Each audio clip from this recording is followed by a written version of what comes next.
Oi, tudo bem? Meu nome é Letícia Ladeia e eu vou ministrar essa aula sobre fisiopatologia da aterosclerose. Bem, a aterosclerose ela vai ser decorrente de um processo inflamatório crônico na parede dos vasos, né? E eu digo isso, né, porque esse processo inflamatório ele vai estar associado à deposição de lipídio e de algumas células inflamatórias, incluindo macrófagos, estimulação de plaquetas, que vão formar, né, as placas de ateromas fibroadiposas na camada íntima de artérias médias e grandes, né, de médios e grandes calibres. Mas a principal pergunta dessa aula é por que a gente tem que falar de aterosclerose, né? Porque é tão importante. Porque relacionada à aterosclerose, a gente vai ter três principais complicações, que são as doenças arteriais coronarianas, né, que predispõem a infartos, acidente vascular encefálico, doença arterial obstrutiva periférica, que é a ADAOP, por exemplo. Aqui, a gente vê, né, que decorrente do local, da artéria que ela cometer, ela vai causar a complicação. Por exemplo, se ela comete uma carótida interna, ela pode causar um AVC isquêmico, né, porque vai reduzir o fluxo sanguíneo para aquele local. Se ela comete alguma das artérias coronarianas, por exemplo, ela vai causar uma doença coronariana, né, uma angina instável, e posteriormente até mesmo um infarto. Se ela comete, por exemplo, uma artéria periférica, como uma artéria femoral, uma artéria crítica, uma artéria ilíaca, por exemplo, pode causar a doença arterial obstrutiva periférica. Bem, mas como é que essa arteriosclerose ela acontece? Para a gente entender como ela acontece, a gente precisa falar dos fatores de risco para o surgimento delas, principalmente nesse caso, a hipercolesterolemia, porque o aumento do colesterol no sangue, ele vai estar relacionado ao aumento da probabilidade de desenvolver a aterosclerose, porque esse colesterol aumentado, ele pode se depositar nas paredes dos vasos, né, porque ele vai estar em maior quantidade, então ele vai ter uma possibilidade maior de entrar em contato com esse vaso. Além disso, ao entrar em contato com o vaso, ele pode causar reações inflamatórias que vão aumentar ainda mais a possibilidade, a lesão, né, do endotélio, aumentar a possibilidade de ter o acúmulo desse colesterol na parede do vaso. Além disso, o próprio envelhecimento é um fator que a gente deve citar. Por quê? O envelhecimento, ele causa um enrijecimento fisiológico do vaso, ou seja, o vaso perde um pouco da sua elasticidade. Ao perder sua elasticidade associada a alterações dos fatores hemodinâmicos, como, por exemplo, o aumento da pressão arterial, a diabetes, por exemplo, que podem aumentar o turbilhonamento, né, desse sangue ao passar pelo lume do sangue do vaso, né, que aumenta a possibilidade de lesão endotelial. Além disso, a história familiar é importante, né, que pessoas que têm parentes de primeiro grau que tiveram um infarto, ou um AVC isquêmico, uma doença arterial obstrutiva periférica, eles também têm risco, né, susceptibilidade genética para desenvolverem esses problemas. Outra coisa que é importante falar, que a aterosclerose e suas complicações, elas são predominantemente no sexo masculino, numa idade até 40 anos, mais ou menos. Após isso, quando a mulher entra na menopausa, a susceptibilidade para esses problemas se equipara ao dos homens. Então, a partir desse momento, com a redução do efeito estrogênio protetor na mulher, o risco se equipara. Além disso, a obesidade e a gordura visceral também estão relacionados com o aumento, por exemplo, da hipercolesterolemia, né, a síndrome metabólica, aumento de fatores inflamatórios, além disso, alteração dos fatores hemodinâmicos, né, sobre o vaso, aumento da pressão sanguínea. A gente vai ter a diabetes tipo 2 também como um dos principais fatores de risco. A diabetes tipo 2, ela dobra o risco de desenvolver uma aterosclerose, porque a presença dela altera a viscosidade do sangue. O sangue mais viscoso, ele é mais difícil de passar pelo vaso, então você acaba tendo que ter uma pressão maior para que ele passe, que predispõe ainda maior uma lesão endotelial. Além disso, esse sangue, se não tiver, pode também facilitar com que essas moléculas inflamatórias, até a própria lipídio, entrem em contato maior com a parede do vaso, porque ele pode passar um pouco mais lento nesses vasos. A gente também vai ter a hipertensão arterial sistêmica, que vai causar uma alteração hemodinâmica importante, porque, por exemplo, o aumento da pressão sanguínea, ela aumenta o turbilhonamento do sangue nesse vaso. Então, o sangue vai passar muito mais estressado, com uma maior probabilidade de lesar o vaso. Então, essa lesão endotelial vai ser a precursora, né, do desenvolvimento da aterosclerose. E a literatura, né, no livro Portes de Fisiopatologia, fala que quando o indivíduo ele é diabético hipertenso, ele não só dobra, né, a possibilidade de ter a aterosclerose. O risco dele é 8 vezes maior do que uma outra pessoa comum, né? Outro fator importante é a presença de marcadores inflamatórios, como a proteína C reativa. Esses marcadores inflamatórios, eles podem estar tanto relacionados a uma lesão endotelial causada por outro fator, ou quanto mesmo relacionada a outra doença. E esses fatores inflamatórios eles vão lesar aqueles vasos sanguíneos, lesando aquele vaso, ele predispõe a formação da placa de aterosclerose e de aterosclerose. Bem, então, para a gente entender, né, um pouco melhor, a gente vai voltar um pouco na anatomia, na histologia do vaso sanguíneo. E aqui a gente vê a imagem, né, que representa isso. O vaso sanguíneo arterial ele é composto por uma camada adventícia, uma camada média e uma camada íntima. Essa camada média ela é rica em células musculares lisas. Já a camada íntima, a gente vai ter que pegar, ela vai ter uma camada importante, que é o endotélio. Esse endotélio é uma única camada celular, né, uma fina camada celular de uma célula só, né, é bom ressaltar, que ela vai revestir a parte do lúmen do vaso sanguíneo. Ou seja, é essa parte, né, essa camada que está maior sujeito à lesão endotelial. Quando ele é lesado, ele expõe toda a camada íntima, né, a lâmina elástica interna, a lâmina basal, o que predispõe à lesão, né, dessa camada íntima.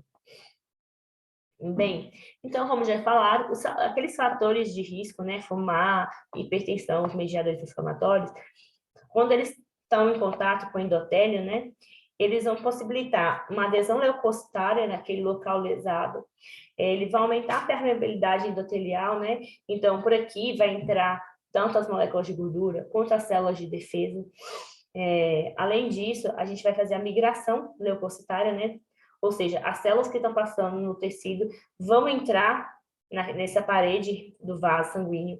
Além disso, a gente vai aumentar esse monócito circulante, né, que é uma célula de defesa, ele vai entrar na parede do vaso, que vai ser convertido também em macrófago, e vai ter as plaquetas. Essas plaquetas elas vão ser estimuladas, né, a se aderirem ao local da lesão, até mesmo para estancar aquela lesão. Bem, posteriormente a gente vê, né, que essa migração, a gente vê o acúmulo do LDL aqui na parede do vaso, na camada íntima. Esse LDL, gente, ele vai ser oxidado. A oxidação desse LDL vai ser tanto pela presença de radicais livres emitidos pelos macrófagos, quanto esses macrófagos, eles vão fagocitar esse LDL. Esse LDL é oxidado. Quando esse macrófago fagocita esse LDL, ele vai virar células espumosas. Além disso, a presença de plaquetas, a presença de macrófagos vai liberar substâncias, né, que vão estimular a liberação de substâncias, né, como matriz extracelular, para formar uma capa fibrosa aqui ao redor, vai estimular ainda mais a aderência e a agregação plaquetária sobre essa lesão endotelial, né, que vai ser tudo contribuindo para a formação da capa fibrosa do aterômetro.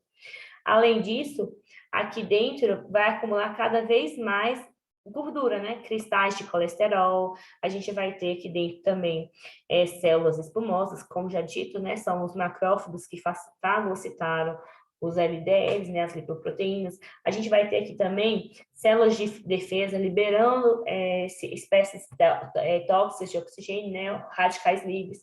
Esses radicais livres, eles vão perpetuar o ciclo de oxidação do LDL.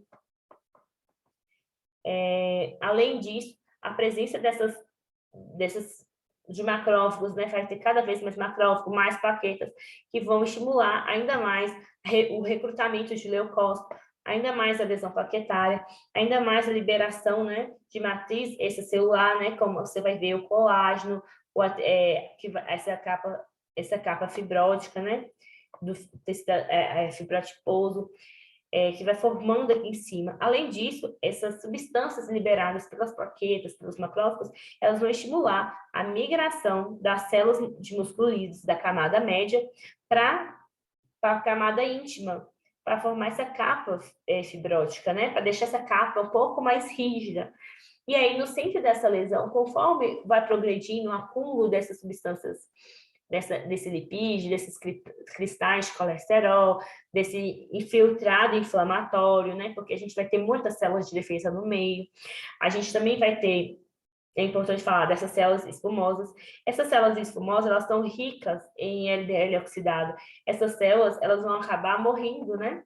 Liberando aqui dentro, nesse centro necrótico, né? O núcleo necrótico da placa de ateroma, restos celulares também.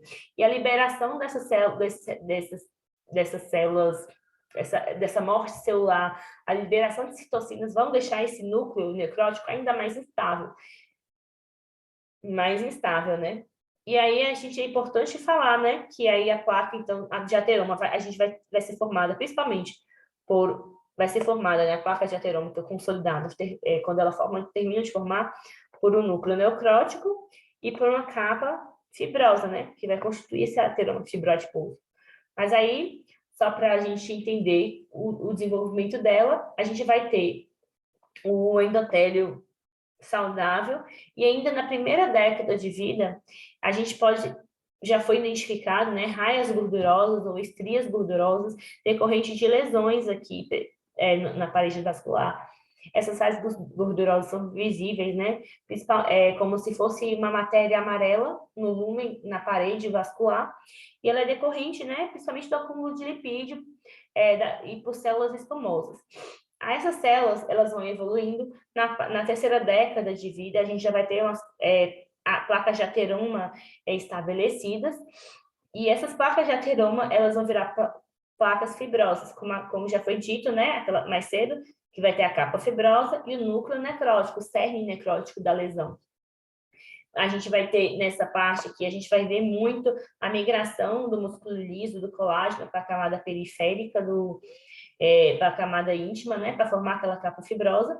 E com o passar do tempo, se esses fatores não forem controlados, né, a gente pode ter o rompimento dessa placa, que pode ocasionar em uma trombose, né, ou uma formação de um coágulo que oclui totalmente o vaso, a formação do coágulo.